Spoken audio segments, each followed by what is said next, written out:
Welcome back to finisher tutor. तो आज का जो हमारा टॉपिक है वो एक्चुअली ऐसा टॉपिक है जो आपके कॉम्पिटिटिव एग्जाम में बहुत ज़्यादा सब्सटेंशियल रहता है, जो कम से कम आपके 5 से लेके 10 मार्क्स के बीच में तो ज़रूर आता है। और वो टॉपिक है आपका स्पॉटिंग एरर्स। स्पॉटिंग एरर का मतलब होता है जिस्ट ऑफ द ग्रामर, कि मतलब आपने अपनी ग्रामर कर ली, if you have hold on your grammar तो आपके स्पॉटिंग एरर्स आराम से हो जाएंगे, बट दैट इज रॉन्ग। क्योंकि अगर आपके स्पॉटिंग एरर्स हैं, अगर हम जिस्ट ऑफ द ग्रामर कर भी ले तो भी सिर्फ 50% of the coverage he complete होगी। इसीलिए जो बाकी का 50% है वो आज हम आपको अपने फिनिशियर ट्यूटर पे देने वाले हैं।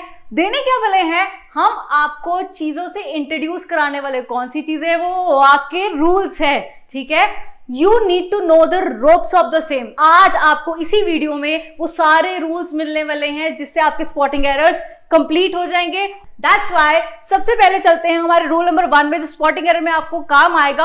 और इससे पहले हम वीडियो को आगे ले जाएं, ये जितने भी एग्जांपल्स हैं वो सारे आपके पुराने कॉम्पिटिटिव एग्जाम से ही उठाए गए हैं। दैट्स वाई आपको आराम से लेवल भी पता लग जाएगा और पता लग जाएगा कि एक्चुअली में जो मैंने आपको स्टार्टिंग में बोला कि ग्रामर एक्चुअली यूज हो भी रही है कंप्लीटली कि नहीं, या आपको थोड़े से और रूल्स जानने की भी जरूरत है, वो भी अभी पता लग जाएगा, ठीक है। तो रूल नंबर 1 की बात करते हैं, very important one, that is known as redundancy. Redundancy का मतलब होता है अपने आप में रेपिटेशन, ठीक है, रेपिटेशन। और इसका एक और मैं आपको साथ में ही वोकैबुलरी वर्ड दे देती हूं जो कहता है सुपरफ्लुअस होना।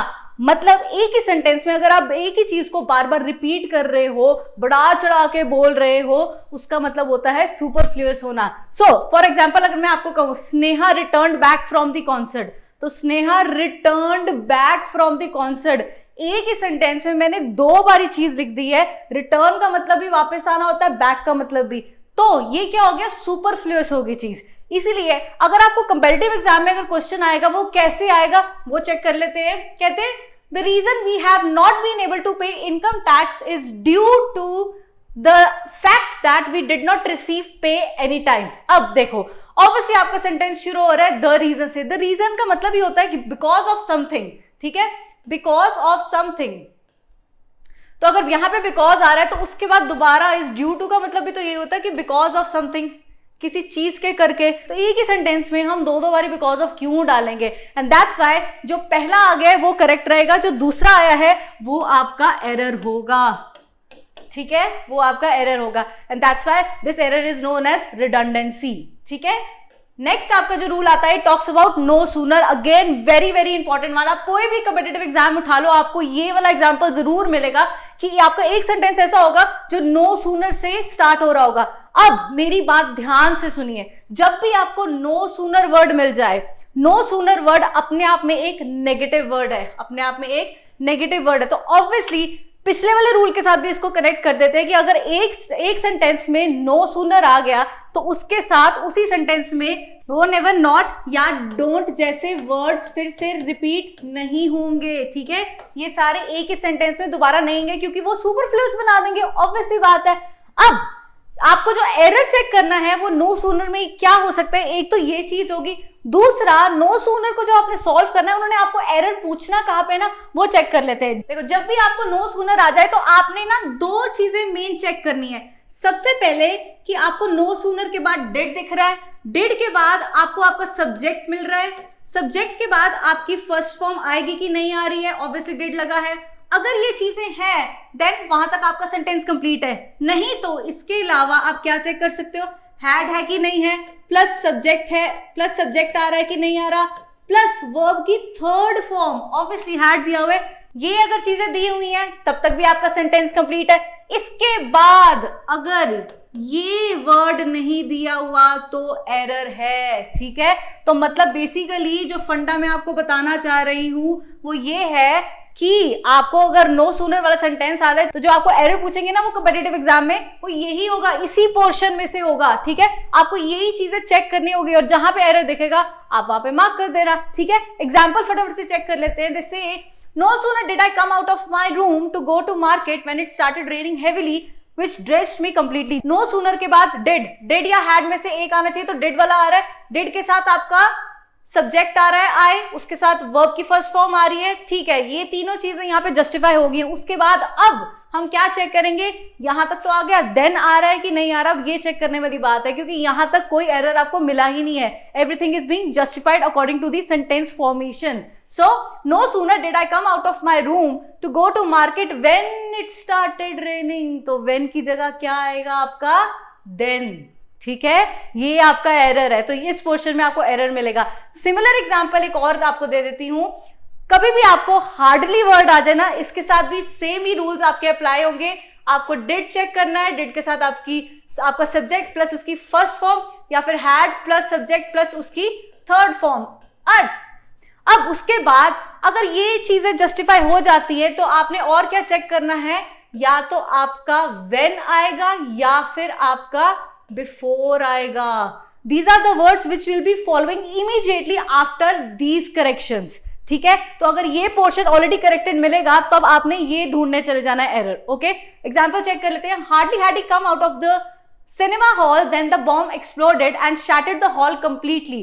तो यहाँ पे हार्डली आ गया, हार्डली के बाद डेड या हैड में से एक चीज आनी चाहिए, तो हैड आ गया, ठीक है। अब ये वाला रूल लगाएंगे, हैड के बाद आपका सब्जेक्ट आ गया, वर्ब की थर्ड फॉर्म आ गई, डेफिनेटली यहां तक आपका सेंटेंस कंप्लीट है। Out of the cinema hall then the bomb exploded, तो देन की जगह आपका क्या आएगा यहाँ पे, व्हेन, ठीक है। तो ये आपका एरर बनता है। ऐसे ही आपको इजी वे में आप क्रैक कर सकते हो, बस हमारे छोटे छोटे जो रूल्स है ना उनको फॉलो करते जाओ, ठीक है।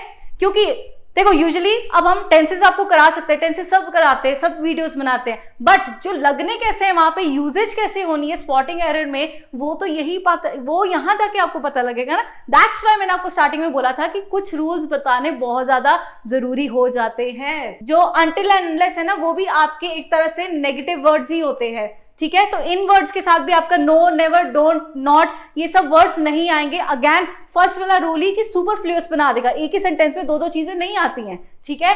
अब अगर आपका अनटिल और अनलेस आता है तो उसके साथ आपका सब्जेक्ट आएगा, वर्ब की फर्स्ट फॉर्म आ जाएगी और अदर क्लॉज आ जाएगा, जो भी बचा बुचा, दैट इज योर कॉम्प्लीमेंट, ठीक है। एग्जांपल चेक करते हैं। अनलेस यू डोंट ओबे your elders you will not succeed in your life, ठीक है। तो यहाँ पे क्या है, अनलेस आ गया, उसके बाद यू डोंट आ गया, तो यही मैंने आपको बताया था, इट्स अ नेगेटिव वर्ड, और एक ही सेंटेंस में दो नेगेटिव वर्ड नहीं आ सकते, तो दैट्स योर एरर, ठीक है। तो सेंटेंस अब सुनने में कैसा लग रहा है, अनलेस यू ओबे your elders you will not succeed in your life. तो एक्चुअली में हम लोग छोटे होते से बोलते आ रहे हैं सुपरफ्लुअस वे में कि अनलेस यू डोंट ओबे, ठीक है, जब तक नहीं करोगे, वो वाली चीज है। बट अनलेस का मतलब ही अपने आप में नेगेटिव होता है कि जब तक नहीं करोगे, तो उसके साथ डोंट और क्यों लगाना है। That's why cut out your informal and wrong English and follow the rules. Again less जो है वो भी आपका एक नेगेटिव वर्ड ही है, ठीक है। तो इसके साथ भी आपके नो, नेवर, नॉट, डोंट, ये सारे वर्ड्स नहीं आएंगे। फटाफट से एग्जांपल चेक कर लेते हैं। Hurry up less you should not miss the train, कि जल्दी कर लो नहीं तो आपकी ट्रेन मिस हो जाएगी, यही मतलब निकल के आ रहा है। पर अब जो हमारा रूल है रिडंडेंसी का, नेगेटिव वर्ड का, तो अगर लेस का मतलब ही है नहीं तो, लेस का मतलब क्या होता है, नहीं तो, ठीक है, नहीं तो अगर आपने लेस लगा दिया तो फिर आप नॉट क्यों लगाओगे, so that is your error. तो अब अगर हम इसको रीरीड करते हैं, it says like hurry up less you should miss the train. तो अब हमें लग रहा है कि you should miss the train, कि तुमने मिस कर देनी है, ठीक है, बट एक्चुअली मतलब ये है कि तुम मिस कर दोगे, ठीक है। नेक्स्ट रूल जो आता है, देखो मेनी टाइम्स आपको ऐसे वर्ड्स आ जाते हैं जिसके पीछे ना ऑफ द लिखा होता है, ठीक है। अब ऑफ द कैसे हो सकता है, some of the, most of the, one of the, neither of the, either of the, each of the, all of the, rest of the, none of the, कुछ भी आ जाए, ऑल ऑफ द, कुछ भी आपको आ जाए, ठीक है। उसके साथ आपने क्या करना है, आपका जो भी नाउन, इमीडिएट नाउन होएगा, ठीक है, आपको सेंटेंस में जब भी ये वर्ड्स आ जाए उसके बाद जो आपका नाउन होगा वो सीधा सीधा प्लूरल बन जाएगा। जो भी इमीडिएट नाउन होगा वो सीधा सीधा प्लूरल बनेगा। एग्जाम्पल फटाफट से चेक कर लेते हैं। जैसे Akbar was one of the finest king that India ever had, तो यहाँ पे Akbar was one of the आ गया, ठीक है। तो मैंने आपको यही रूल बताया, जो नाउन आएगा उसको प्लूरल कर दो। फाइनेस्ट के बाद आपका आ रहा है किंग, किंग क्या बनेगा आपका, किंग्स, ठीक है। तो यहाँ पे आपको किंग्स करना है, that is your error. Next बात करें तो न्यूमेरिकल वर्ड अगर आपको कहीं पे भी आ जाए, आपके सेंटेंस में एक न्यूमेरिकल वर्ड दे दिया जाए और उसके साथ उसका यूनिट दिया हो, ठीक है, यूनिट के साथ जो नाउन आएगा उसका ही एरर बनता है, ठीक है। जब भी आपको न्यूमेरिकल वर्ड आ जाए तो जहां एरर होगा ना वो इसी पोर्शन में होगा जो यूनिट दिया होगा। तो जब न्यूमेरिकल वर्ड आएगा तो यूनिट जो होगा वो आपका ऑटोमेटिकली सिंगुलर बनेगा और जो नाउन होगा वो आपका प्लूरल हो जाएगा। यही एरर है, इसके अलावा और कोई रूल नहीं है, ठीक है। एग्जांपल चेक कर लेते हैं। Please give me 2 dozens banana and a piece of coconut. So यहाँ पे 2 है, न्यूमेरिकल वर्ड दिया हुआ है और यहाँ पे जो मैंने आपको रूल बताया वो क्या बताया कि जो आपका यूनिट होगा वो सिंगुलर बनेगा और जो आपका नाउन है वो प्लूरल बन जाएगा। नाउन कोई भी, नेम प्लेस एनिमल थिंग कोई भी चीज आ जाए, ठीक है। तो according to the numerical word अगर कोई भी यूनिट के साथ चीज बन रही है तो यूनिट आपका सिंगुलर होएगा और जो नाउन है वो प्लूरल बन जाएगा। सिर्फ यही करेक्शन है और कुछ नहीं है, ठीक है। सीधी सीधी ट्रिक है आपको। नेक्स्ट वर्ड्स लाइक, अगर आपको कभी भी ऐसे वर्ड्स आ जाए कंपैरेटिवली, फेयरली, रिलेटिवली, ऑब्वियसली एक तरह का कंपैरिजन हो रहा है। तो जहां कंपैरिजन हो रहा है तो वहां पे 2 डिग्रीज कैसे आ सकती है, यही चीज बताई जा रही है एग्जांपल के through. The example which is already taken from your competitive exam only. The rate of metabolism of a body is comparatively lower when it is at rest and is दस ऑप्टिमम फॉर एग्जामिनेशन। तो comparatively आ गया, उसके साथ lower नहीं आएगा, आपका word आएगा लो, ठीक है। कंपैरेटिवली के साथ हमेशा आपकी फर्स्ट डिग्री आएगी, दैट इज पॉजिटिव डिग्री आएगी आपकी, ठीक है। यही रूल है। नेक्स्ट आपका आता है very important and easy one and a very small one, जिसको आप ऐसे ही गवा सकते हो पर हमने गवाने नहीं देना क्योंकि हमने आपको अभी बता देना प्रेपोजिशन अगर आपको आ जाए इन और इनटू की। देखो आज तक अगर हम ग्रामर में नॉर्मल वे से अगर प्रेपोजिशन करें तो उसमें इन बता देते, इनके रूल्स बता देते, यहाँ पे जाना है, इनटू है लिटिल मोर इन डेप्थ, ठीक है। बट हमने क्या करना है, यहां तक स्थिर नहीं रहना। इसका एक और वे भी है जो एरर के अकॉर्डिंग सॉल्व कर सकते हैं, वो ये है अगर इन आता है ना तो चीजें स्टैटिक होती है, इनटू आता है तो something which is in motion, वहां पे आपकी प्रेपोजिशन लगेगी। For example Sri Lanka is an island country into the Indian ocean south of India. तो ऑब्वियसली श्रीलंका है वो नहीं हिल रहा, इंडियन ओशन भी नहीं हिल रहा, इंडिया भी नहीं हिल रहा, सब कुछ स्थिर है अपनी जगह पे, तो इनटू क्यों आएगा। इसीलिए आपकी जो इनटू प्रेपोजिशन है वो गलत है और क्या आएगा आपका इन आएगा, दैट इज स्टैटिक प्रेपोजिशन, ठीक है। नेक्स्ट अगर हम बात करें, it talks about very very very important small one, they say many और मैनी अ में क्या डिफरेंस आता है। Many times we read this thing कि मैनी अ आ गया, लिटिल अ आ गया, ये सारी चीजें अभी क्लैरिफाई हो जानी है। देखो क्या है, मैनी के साथ कभी भी आपको मैनी वर्ड आ जाए तो जो भी आपका नाउन होगा ना वो सीधा सीधा प्लूरल हो जाएगा। एंड ऑब्वियसली अगर आपका नाउन प्लूरल हो रहा है तो आपका वर्ब भी प्लूरल होगा, क्योंकि हमें सब्जेक्ट प्लस वर्ब का अग्रीमेंट कराना जरूरी है, ठीक है। सब्जेक्ट प्लस वर्ब का अग्रीमेंट करवाते ही हैं। बट अगर मैनी अ आ जाए आपका तो वहां पे आपका जो नाउन होगा वो सिंगुलर हो जाएगा एंड ऑब्वियसली आपका जो वर्ब है वो भी सिंगुलर होगा, ठीक है। एग्जाम्पल चेक कर लेते हैं। Many a man have come to India from Canada to live here permanently। वैसे एग्जाम्पल थोड़ा टेढ़ा है क्योंकि कनाडा से कहीं लोग आते हैं, हम लोग ही वहां जाते हैं, ठीक है। हमारा मिनी पंजाब तो वही बना हुआ है, ठीक है। तो मैनी अ मैन यहां तक तो ठीक है, मैनी के साथ नाउन आपका सिंगुलर आ गया बट आपका वर्ब जो है वो भी तो सिंगुलर आना था, तो यहाँ पे हैव की जगह क्या आएगा, हैज आएगा, ठीक है। ये है आपका एग्जाम्पल। नेक्स्ट अगर हम बात करें very very very important one, आप कहीं पे भी चले जाओ आपकी ग्रामर सॉल्व करने में एक चीज जो आपने देखनी है वो यही है कि सब्जेक्ट प्लस वर्ब का अग्रीमेंट होना जरूरी है। और मेनी टाइम्स आपको स्पॉटिंग एरर्स में ये चीज तो मिलेगी, इसके साथ एक और एरर भी मिल सकता है। तो this is something which goes without saying, मतलब आप ये समझ लो ये तो आपको आना ही है, ठीक है, अंडरस्टूड ही होनी चाहिए चीज। तो कहते हैं क्या है, सब्जेक्ट प्लस वर्ब का अग्रीमेंट में क्या कहना चाहते हैं। पहले तो एक बात ये समझ लो, अगर सब्जेक्ट आपका सिंगुलर है तो ऑब्वियसली आपका वर्ब भी सिंगुलर होगा, ऑब्वियसली बात है, ठीक है।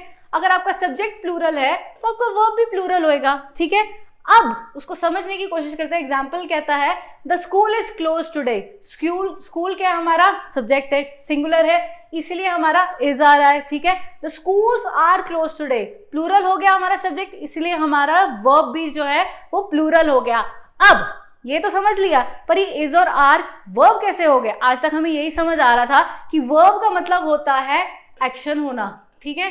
तो आपका वर्ब सिर्फ एक्शन नहीं होता, वर्ब्स में आपके लिंकिंग वर्ब्स भी आते हैं, ठीक है, और आपके ऑक्सिलरी वर्ब्स भी आते हैं। ऑक्सिलरी मतलब आपके हेल्पिंग वर्ब्स, और ये हेल्पिंग वर्ब्स ही हैं आपके is, am, are, was, were, has, have, had, ये सारे आपके हेल्पिंग वर्ब्स है, ठीक है। और मेनी टाइम्स ये भी आपको मैं चीज बता दूं कि आपको जब सब्जेक्ट प्लस वर्ब का एग्रीमेंट करने को मिलेगा ना स्पॉटिंग एरर्स में, तो मोस्टली आपको यही वाला ऑक्सिलरी वाले वर्ब्स मिलेंगे सॉल्व करने के लिए, ठीक है। सब्जेक्ट के साथ यही वर्ब को आपको एग्रीमेंट में लाना है, दूसरे वर्ब एक्शन वाले नहीं आते इतने ज्यादा, ठीक है।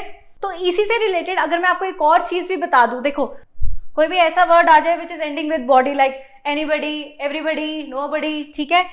थिंग के साथ हो जाए anybody, everybody, anything, everything, nothing, something, ठीक है। या फिर वन हो जाए, ठीक है, एनीवन, नो वन, समवन, ठीक है। कुछ भी आ जाए ना इनमें से, तो इन वर्ड्स के साथ भी आपका जो सब्जेक्ट है ये अपने आप में सिंगुलर ही रहेगा, इसके साथ वर्ब जो होगा वो भी सिंगुलर ही कहलाएगा, ठीक है। तो जब भी ये वर्ड्स होंगे, जब भी आपको ये वर्ड्स मिलेंगे, आपका जो वर्ब होगा, जो मेनली आपका ऑक्सिलरी वर्ब होगा, वो सिंगुलर ही कहलाया जाएगा, ठीक है। ये एक अनदर ट्रिक है, इसको याद रखना। अब इसी से रिलेटेड ना आपको मैं एक चीज बता देती हूँ। देखो वो अब बात कर रहे हैं इंटेंशनल वर्ड्स की, ठीक है। सबसे पहले एग्जाम्पल पे ले आती हूँ। देखो कहते हैं कि Ram wants that everybody has patience. यहाँ पे अब आपका वर्ड आ गया एवरीबडी, ठीक है। तो मैंने आपको अभी बताया है कि जहां पे एवरीबडी आ जाएगा वहां पे आपका जो वर्ब है ऑब्वियसली वो सिंगुलर आएगा, तो उसके अकॉर्डिंग हैज बिल्कुल ठीक है, राइट। कि राम चाहता है, राम वॉन्ट्स दैट कि एवरीबडी हैज पेशेंस। बट अगर मैं कह दूं कि सेंटेंस गलत है, फिर ऐसे ही एक और एग्जाम्पल देख लो, my father advises that she runs fast. तो पहले ही हमें पता लग रहा है कि इसमें तो टेंसेस की गलती है, ठीक है। ये सेंटेंस तो वैसे ही गलत लग रहा है, तो ये तो गलत है, मैं कह रही हूँ ये सेंटेंस भी गलत है। अब उसको प्रूव कैसे करना है ये मैं आपको भी बताती हूँ। जो हमारा रूल कहता है, इट सेज कभी भी आपको इंटेंशनल वर्ड्स आ जाए, आपको सेंटेंस में चाहे आपका एवरीबडी दिया हो, थिंग से आपका वर्ड एंड हो रहा हो, वन से हो रहा हो, डजंट मैटर। अगर आपको सेंटेंस में जो सेंटेंस की टोन है, which every single time I repeat this thing, you need to go for the tone of the same. अगर सेंटेंस की टोन इंटेंशनल दिख रही है, इंटेंशनल कैसे, अगर आपको उसमें रिक्वेस्ट दिख रहा है, एडवाइस दिख रही है, सजेशन दिख रहा है, ऑर्डर दिख रहा है, कमांड दिख रहा है, विलिंगनेस दिख रही है, कुछ भी आ जाए, ठीक है, इसमें से, तो आपका जो वर्ब होगा वो कैसे होगा। आपने क्या करना है, एक छोटी सी ट्रिक है, फटाफट से जान लो।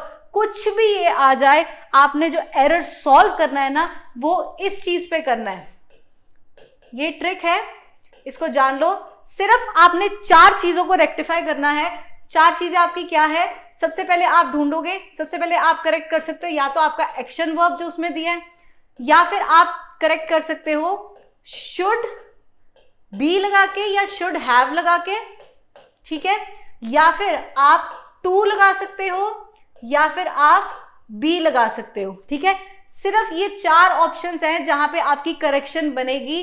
कभी भी अगर आपको इंटेंशनल टाइप सेंटेंस मिला हो, डजंट मैटर कि आपको एवरीबडी दिया हुआ है, समवन दिया हुआ है, नथिंग इज गिवन, कुछ भी दिया हुआ है ना ऐसा वर्ड, आपने ये चीज को देखना है। क्योंकि ध्यान से सुनो, जब मैं सब्जेक्ट प्लस वर्ब एग्रीमेंट की बात कर रही हूं, तो ऑब्वियसली आप सबसे पहले सब्जेक्ट प्लस वर्ब का एग्रीमेंट ही कराओगे। बट अगर सेंटेंस की टोन जो है वो इंटेंशनल बन जाती है, तब आपने उसके बाद एक लेवल अप जाके देखना है कि इंटेंशनल है तो मैं इन चीजों को अब रेक्टिफाई करूंगा, क्योंकि एरर तो होगा ही होगा, ठीक है। तो यहां पे अगर हम एरर ठीक करते हैं, वो ये आएगा, Ram wants that everybody should have patience, ठीक है। एवरीबडी शुड हैव पेशेंस, वो चाहता है कि सब पेशेंस बनाए रखें। दूसरा क्या है, कहते हैं my father advises that she should run fast. आपका करेक्ट आंसर बनेगा, ना कि she runs fast, that is obviously wrong English. Next example है which talks about parallelism. Obviously बात है, आप कोई भी सेंटेंस बना रहे हो, उसका आपका स्ट्रक्चर, मीनिंग, आपकी जो फॉर्मेशन है, आपकी ग्रामर है, वो एक अलाइनमेंट में होनी चाहिए। कैसे, फटाफट से एग्जांपल देख लेते हैं। दिस से she was driving and listen to the songs at the same time. तो एक ही टाइम पे 2 काम कर रही है, तो अगर पहले आईएनजी आ गया है तो दूसरे में ईडी कैसे लगेगा, ये तो बिल्कुल ही टेंसेस की फॉर्मेशन गलत होगी। तो आंसर क्या आएगा आपका, she was driving and listening to the songs at the same time, ठीक है। नेक्स्ट आपका रूल आता है, टॉक्स अबाउट टोन, ठीक है, वेरी वेरी इंपॉर्टेंट वन। ये ऐसा एग्जाम्पल है, अगेन जो आपके कॉम्पिटिटिव एग्जाम से ही उठाया गया है। कभी भी आपको ऐसी टोन मिल जाए जहां पे आप देख रहे हो कि वर्ड सिलेक्शन की बात हो रही हो, I'm again repeating, word selection की बात हो रही हो, या ऐसे आपको लग रहा हो कि सिलेक्शन के बारे में बात की जा रही है, either the word selection is being used और उसके बारे में बात की जा रही है, तो आपको कैसे करेक्शन करनी है वो देख लेते हैं। जैसे I do not know who of the new trainees should be confirmed. अब अगर हम प्रोनाउंस पे जाए ना तो हम लोग हमेशा लिविंग के साथ हम लोग हु लगाते हैं, ठीक है, नॉन लिविंग के साथ हम विच लगाते हैं। तो यहाँ पे क्या है, अगर हम ट्रेनीज की बात करें तो ऑब्वियसली ट्रेनीज है, ट्रेनीज के साथ तो हु आएगा, तो ये तो बिल्कुल ठीक है। बट नहीं, हमने सेंटेंस की क्या पकड़नी है, टोन पकड़नी है। इसीलिए कंपेटिटिव एग्जाम इतने इजी नहीं होते क्रैक करने। आपको आपको रीडिंग बिटवीन दी लाइंस ही करना पड़ेगा। वो ये है कि I do not know who of the new trainees should be confirmed. Actually ये बात किसकी हो रही है, सिलेक्शन की। किनके सिलेक्शन की, ट्रेनिंग्स की। पर ट्रेनिंग्स के सिलेक्शन के बारे में बात हो रही है, दैट्स व्हाई आपका हु कट के क्या आ जाएगा, विच आएगा, ठीक है। Next very very important one, हमारे को प्रेपोजिशंस हम तो कर ही चुके हैं, प्रेपोजिशंस तो सारी आती है, हमें बचपन से करते आ रहे हैं। ऐसे नहीं होगा, प्रेपोजिशंस आती तो है पर हिडन प्रेपोजिशंस क्या है वो भी देखनी बहुत जरूरी होती है। कहते हैं देखो, अगर आपको सेंटेंस में एंटर्ड वर्ड आ जाए, ठीक है, तो एंटर्ड के अंदर आपकी ऑलरेडी गो इनटू प्रेपोजिशन छुपी हुई है। दैट्स व्हाई अगर आप एंटर्ड वर्ड लिख रहे हो के साथ आगे जाके आप इनटू नहीं लिख सकते। वो अगेन फर्स्ट वाला रूल सुपरफ्लुअस बना देगा चीजों को, ठीक है। सिमिलर एग्जांपल है, अगर आप डिस्कस लिख रहे हो तो डिस्कस के साथ उसके अंदर ऑलरेडी टॉक अबाउट प्रेपोजिशन छुपी हुई है। टोल्ड है तो टोल्ड के साथ सेड टू ऑलरेडी आ ही रहा है, ठीक है। अटैक्ड है तो अटैक के अंदर भी रश एट ऑलरेडी आ रहा है। बट अटैक में ये क्या हो जाता है, अटैक अगर आ रहा है तो it acts as a verb also and as a noun also, ठीक है। तो इसको हम थोड़ी सी देर में डिस्कस करते हैं। सबसे पहले वापस से फर्स्ट वाली पे आ जाते हैं।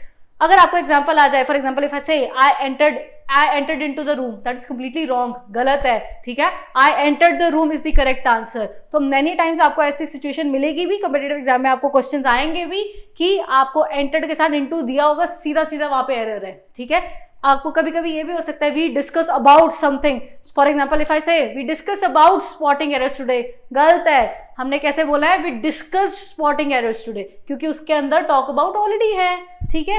नेक्स्ट अगर बात करो टोल्ड, तो हम लोग हमेशा यही बोलते हैं कि I told to this, I told to my friend that I went to Shimla, गलत है ये बिल्कुल। हमने क्या बोलना है, I told my friend that I went to Shimla, ठीक है। That's the way how we speak the formal English. And अगर अटैक की बात करें हम, तो यहां पे कैसे आएगा, तो पीपल अटैक्ड द बस, ये क्या है, वर्ब का काम कर रहा है। तो हम ऐसे नहीं बोलेंगे the people attacked at the bus, that is wrong English, okay. Similar example अगर मैं आपको बोलूं कि अगर नाउन के जैसे हम एक्ट वर्ड को यूज करेंगे तो वो अकॉर्डिंग टू द टेंस जो बनता है वो वैसे ही यूज होएगा, ठीक है। उसमें कोई प्रीपोजिशन का काम नहीं होगा। For example today we have heard the news of attack on Pakistan, that is normal thing, ठीक है। वो एक नॉर्मल सेंटेंस है, आपको उसमें कोई एरर नहीं होगा। तो नेक्स्ट रूल अगर हम बात करें, नेक्स्ट जो प्रेपोजिशन है वो आपकी बिटवीन प्रेपोजिशन है। देखो सिंपल सी बात है, कहीं पे भी आपको बिटवीन प्रेपोजिशन आ जाए, आपने सीधा सीधा उसके साथ लगा देना एंड, ठीक है। अब कहने की बात ये है कि देखो, कभी भी हम रेस्टोरेंट में भी जाते हैं, बुकिंग्स के लिए कॉल करते हैं, या फिर हम क्वेरीज के लिए भी डिफरेंट हमारे जो इंस्टीट्यूट्स हैं उनमें कॉल करते हैं, तो वो कहते हैं ना कि contact us between this and this, contact us from this time to this. तो वो दिस में आपने डाला क्या है वो चेक कर लेते हैं फटाफट से। अगर वो कहते हैं contact us between 7 AM to 7 PM, गलत है, सीधी सीधी बात, ठीक है। आप कैसे करोगे, contact us between 7 AM and 7 PM आता है, ठीक है। कॉन्टैक्ट अस बिटवीन, अगर आप ऐसे कहोगे contact us between 7 AM, contact us from 7 AM to 7 PM है तो करेक्ट होगा कि फ्रॉम के साथ आपकी टू आएगी, बिटवीन के साथ हमेशा आपका एंड आएगा। ऑल्सो एक और चीज है कि जब आपने बिटवीन डालना है वो कहां पे आ सकता है, when names are given. For example if I say there was a fight between India, China and Pakistan, तो पहले तो बिटवीन आ गया और दो से ज्यादा चीजें हैं, क्योंकि हमने जब प्रेपोजिशंस पढ़ी थी उसमें यही रूल पढ़ा था कि जहां पे दो चीजें हैं ना वहां पे बिटवीन डाल दो। बट नहीं जी, यहाँ पे अब और चीज डिफरेंट होने वाली है कि अगर नेम्स आर गिवन तो भी आप बिटवीन डाल सकते हो, एंड ऑल्सो आपने एंड का प्रयोग करना है। तो ये तो बिटवीन की बात होगी। नेक्स्ट अगर बात करें जहां पे नेम्स नहीं गिवन ना, वहां पे आपका क्या आएगा, आपका अमंग आ जाएगा, ठीक है। तो जहां पे नेम्स गिवन है वहां पे बिटवीन आएगा, जहां पे नेम्स नहीं गिवन है वहां पे अमंग आ जाएगा। फॉर एग्जांपल इफ आई से the sweets were shared among 3 people, तो हमें क्या पता कौन से 3 बंदे थे, बट उनमें शेयर हुआ है। तो अगर नेम्स नहीं गिवन है तो आपका अमंग आएगा, नेम्स गिवन है और 2 से ज्यादा है तो भी आप बिटवीन डालोगे, ठीक है। नेक्स्ट जो रूल है it talks about among, amongst, amid और amidst, very very important one और बहुत ही इंटरेस्टिंग है, ध्यान से सुनो।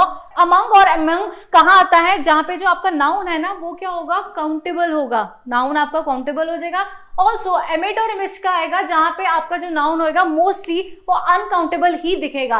अब ये तो हो गया एक चीज, काउंटेबल और अनकाउंटेबल चीज है, नाउन तो हम देख लेंगे, पर जो दूसरी हिडन चीज है वो ये है कि अमंग और मिड आपका वहां पे आएगा जहां पे आपका जो नाउन है वो कॉन्सोनेंट से शुरू हो रहा है, ठीक है, और अमंगस्ट और अमिड्स वहां आएगा जहां पे आपका जो नाउन है वो वाउल से शुरू हो रहा है, ठीक है। जो इमीडिएट आपका सेंटेंस में आ रहा है, जो भी नाउन आ रहा है, पहले तो आपने नाउन देखना है काउंटेबल है अनकाउंटेबल है, ठीक है, और उसके बाद जो आपने चीज देखनी है वो ये देखनी है कि वो स्टार्ट किससे हो रहा है, ताकि आप इसमें तो बाइफिकेशन कर लोगे, बट आपने लगाना क्या है, आपने अमंग लगाना है कि एमिड लगाना है, अमंग्स लगाना है कि एमिड्स लगाना है, वो देखने के लिए आपको कॉन्सोनेंट और वाउल का नॉलेज होना चाहिए। तो फटाफट से एग्जांपल सॉल्व कर लेते हैं। जैसे we found a ring among, amongst, amid, amidst the scraps of food. तो स्क्रैप्स क्या है? इतना सारा कचरा, उसमें से रिंग ढूंढने, तो कचरा is obviously something which is uncountable, तो अनकाउंटेबल है तो हम लोग यही वाला ऑप्शन यूज करेंगे, ठीक है। तो एमिड और एमिड्स में से क्या आएगा अब हमने चेक करना है नेक्स्ट। तो स्क्रैप्स के बाद आपने अपना वर्ड चेक करना है, नाउन चेक करना है, जिसमें से आप चेक करोगे कि वाउल है कि कॉन्सोनेंट है। तो यहाँ पे आपको वाउल दिख रहा है तो आप क्या ऑप्शन डालोगे? अमंग और एमिड्स में से।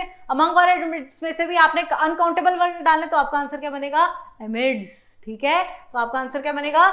Amidst the scrap of food, ठीक है। नेक्स्ट अगर एग्जांपल चेक करें, the birds were disappeared among, amidst, amidst the trees, ठीक है।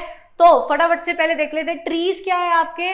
ऑब्वियसली काउंटेबल चीज है, आप गिन सकते हो कितने ट्रीज हैं, and obviously trees are numbered as well, तो ऑब्वियसली काउंटिंग में आते हैं, ठीक है। तो उसके बाद अब इमीडिएटली आपका आ रहा है वर्ड द में आपका कौन सा वर्ड आ रहा है? टी आपका क्या है? आपका कॉन्सोनेंट है, ठीक है। तो ऑब्वियसली जब कॉन्सोनेंट है तो अमंग और अमिड में से अगर काउंटेबल चीज है तो आपका क्या आएगा? अमंग आएगा, ठीक है। तो टी आ गया तो आपका अमंग आ गया है। ओके, क्लियर हुआ? नेक्स्ट जो आपका एग्जांपल है, it says apostrophe, very very important. Apostrophe क्या है? हम लोग क्या करते हैं, सिंपल से रूल जो हमने पढ़े हुए हैं पहले से, वो ये है कि सिंगुलर है तो कॉमा तो अपॉस्ट्रोफी एस आ जाएगा, प्लूरल है तो सिर्फ अपॉस्ट्रोफी का साइन आ जाएगा। पर एक और चीज है, अगर आपको एब्रीवेशंस आ जाए, अगर आपको शॉर्ट फॉर्म्स आ जाए, तो आपने क्या करना है? कौन सा अपॉस्ट्रोफी लगाना है, कैसे लगाना है, चेक करते हैं। आपको ये एग्जांपल आया हुआ आपके कॉम्पिटिटिव एग्जाम में, जिससे इन लेट 2020s मेनी आईपीओज वर फ्लोटेड। तो सीधी सी बात है, कभी भी आपको आईपीओज आ जाए, शॉर्ट फॉर्म्स आ जाए, ऐसे 90s का एरा आ जाए, 2020s की बात हो जाए, आपने अपॉस्ट्रोफी का साइन नहीं डालना है, ना प्लूरल ना सिंगुलर, कुछ नहीं, आपने सिर्फ एस डालना है। आपने क्या डालना है? सिर्फ एस डालना है। So that's why the correct answer would be in late 2020s many IPOs were floated, ठीक है, floated out। देखो जो नेक्स्ट रूल बात कर रहा है वो ये कह रहा है कि कभी कभी आपको ऐसे वर्ड्स आ सकते हैं, for example add, not, including, excluding, together, together with, etcetera, कुछ भी ऐसे वर्ड्स आ जाए तो आपको कंफ्यूजन करनी ही क्रिएट है आपके एग्जामिनर ने, ठीक है। आपको कंफ्यूज करना है ताकि आप अपना आंसर जानबूझ के गलत कर दो इन वर्ड्स की वजह से, पर मैंने आपको सोल्यूशन दे देना है। वो सोल्यूशन क्या है? एग्जाम्पल चेक करो जो ऑलरेडी आपके कॉम्पिटिटिव एग्जाम में आ चुका है, जिससे Riya, comma and not her classmates, comma is responsible for her failure, ठीक है। अब हम रिया की बात करें, सब्जेक्ट कौन है? रिया, ठीक है। साथ में उन्होंने बोल दिया and not her classmates। तो मैंने आपको बोला था कि सब्जेक्ट प्लस वर्ब का एग्रीमेंट करना है, तो अगर हम रिया की बात कर रहे हैं, रिया और उसके क्लासमेट्स की भी बात करें, तो उसके अकॉर्डिंग लोग ज्यादा हो गए, तो फिर इज कैसे आ सकता है, ठीक है। यहाँ पे तो आर आना चाहिए, इसीलिए जो ये वर्ड्स है ये आपको कंफ्यूज करने वाले हैं। अब मेरी बात सुनो ध्यान से, अगर हम बात कर रहे हैं रिया, पहली बात तो कॉमा आ गया, ठीक है। उसके बाद and not her classmates, comma is responsible for a failure, आपको एक इंसर्शन दी हुई है, ठीक है। पंक्चुएशन में ये चीज आती है कि आपको जब भी कुछ एडिशनल इंफॉर्मेशन दी जाती है just for the clarity purposes, explanation या कुछ भी एम्पलीफाई करने के माफिक, वहां पे आपको इंसर्शन में कुछ दे सकते हैं, ब्रैकेट में कुछ दे सकते हैं। तो ब्रैकेट में, इंसर्शन में अगर आपको ये वर्ड्स के साथ कुछ भी दिया हुआ है, that's just given to make you confuse so that you may lose your marks, but हमने लूज करना ही नहीं है। वो रीजन ये है कि अगर हम रिया लिख रहे हैं तो रिया क्या है? हमारा सिंगुलर सब्जेक्ट है, तो अगर सब्जेक्ट हमारा सिंगुलर है तो ऑब्वियसली जो हमारा वर्ब होगा वो भी सिंगुलर ही होगा, and that's why this example is actually containing no error. This is completely right in itself. So many times you can get the error, so many times you can get the sentence which is automatically clear but it actually leaves you confuse so that you may lose marks. ठीक है, next जो rule बात करते हैं हम, that is related to conjunction. Very very important one. Conjunction सबको पता है क्या होती है, बट इसको एग्जाम्पल में कैसे यूज करना है वो ये देख लेते हैं. दे से although his well-known hostility toward Mexico, Mr. Trump planned on keeping this tradition alive and made Mexico his first foreign destination. तो पहली बात तो इस सेंटेंस में हमें एक वर्ड मिला है which is already a negative word. ठीक है, तो ऑलरेडी अगर एक नेगेटिव वर्ड है उसके साथ ये पॉजिटिव कंजंक्शन आ कैसे सकती है. ठीक है, ऑल्दो का मतलब होता है कि ये तो है, ये इसके अलावा क्या. ठीक है, तो ये वो चीज़ है. तो हॉस्टिलिटी ऑब्वियसली एक एनिमी चीज़ है. ठीक है, तो उसके साथ हम पॉजिटिव सी कंजंक्शन कैसे डाल सकते हैं. So that's why you will be given the options here in spite of. ठीक है, पहला ऑप्शन ये बन जाता है, नहीं तो आप क्या डाल सकते थे, डिस्पाइट. नेक्स्ट ऑप्शन जो बनता है वो हो सकता था बिकॉज ऑफ, वो भी नहीं बनता. डी में आपको नन दे देते. ठीक है, तो पहली बात, एक और चीज इसके साथ मैं आपको क्लैरिफाई कर देती हूँ. देखो ये तो ऑप्शंस बनने नहीं वाले. ठीक है, ऑप्शन बनेगा तो वो इसी में से बनेगा.